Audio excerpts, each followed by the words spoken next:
मरे घर पनिया पिलाई दी है जान गे कफन ओढ़ाई दी है टूटत ही जब प्राण गे मरे घर पनिया पिलाई दी है जान गे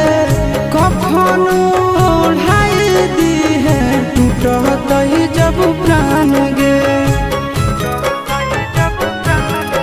हगे हमारा से तोरा जाती प्यार होता भेंट सक छात कर लगे